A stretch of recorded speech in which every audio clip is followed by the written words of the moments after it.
ঘর ছাড়িয়া সোনার ময়না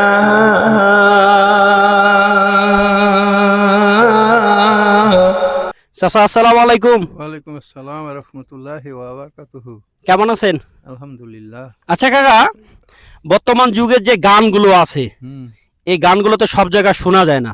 হুম আচ্ছা, এমন কোন শিল্পীর গান আছে যে গানগুলো সব জায়গায় বাজানো যাবে? বলবেন এই কোন শিল্পী, বলবেন আপনি? মোটামুটি আমি গায়ে দিচ্ছি, যদি হয় তো ভালো, না হলে তো আর কি আমি সাধারণ মানুষ ওইভাবে ওটা মূল্যায়ন হবে। ও আচ্ছা আচ্ছা, শিল্পীটার নাম কি? শিল্পীর নাম হলো মরহুম আব্দুল আলিম। আচ্ছা, একটা গান শুনান তো তাহলে। আহারে সোনার ময়না, মনের দুঃখে বনবাসে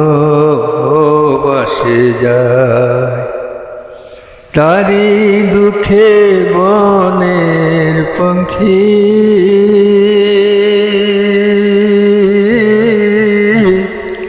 কান্দে বেদনায় রে ময়না, মনের দুঃখে বনবাসে যায়,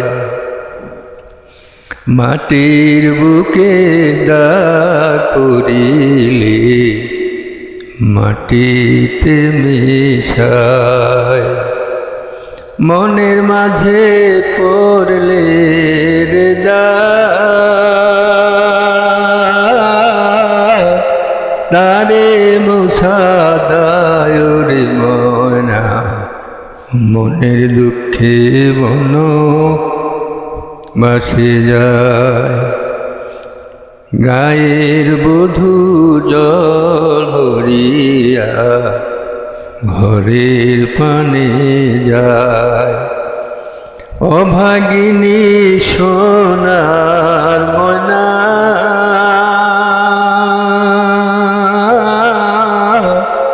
ফিরিয়া তাকায় রে ময়না, মনের দুঃখে বনবাসে যায়, আহারে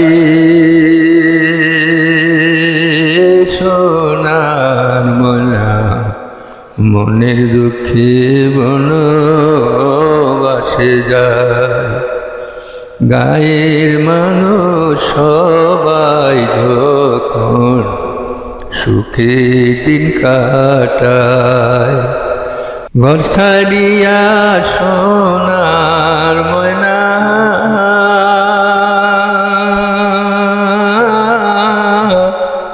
কান্দিয়া বেড়ায় রে ময়না, মনের দুঃখে বনবাসে যায়, আহারে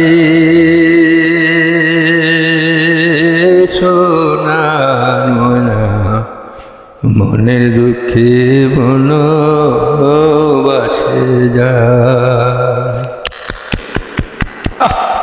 আসলে কাকা, মানে আপনি যে বললেন এই গান কিন্তু সব জায়গায় বাজানো যাবে, কারণ এই গানের মধ্যে কিন্তু একটা অর্থ আছে।